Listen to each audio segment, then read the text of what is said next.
got a 63 Pontiac Bonneville Convertible, black on black. These cars were way ahead of their time because of DeLorean. Pontiacs kicked ass, man. And the engines were really, even a 318, is that what they had? 326 I think it was. They kicked ass too. Oh, it's a leather interior.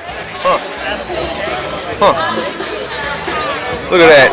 You got like a whole, they don't put bench seats in cars no more because of, in the front, because of the shoulder harness and the airbags and all that crap. You know what I mean? They don't do that anymore.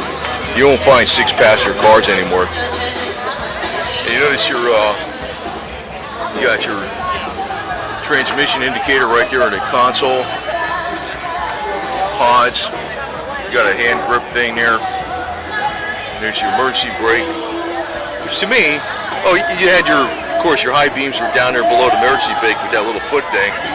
Sometimes you have to change those out. It's like a $3 part. A couple screws and it plugs in. You were wondering why your headlights go out. Sometimes that could be that part because the headlights are fed. The wiring for the headlights is fed right through that dimmer on a floor switch. Kind of forgot about that. Sometimes people say, "Oh, my headlights are out." First thing I would do is I check that thing, tap it a few times, come back on. You know it's that floor switch. Look at the trunk in this thing, man. 2-tier, 2-story trunk. I mean, you can fill up your trunk back there.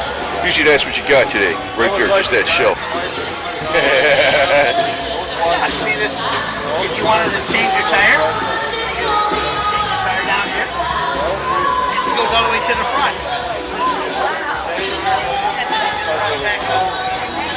You got your Budweiser. Actually, you put that on the front seat and you drink while you drive.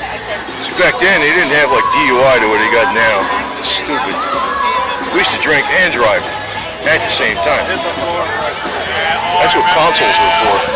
Putting the beers in the wine coolers. Fender skirts. Of course.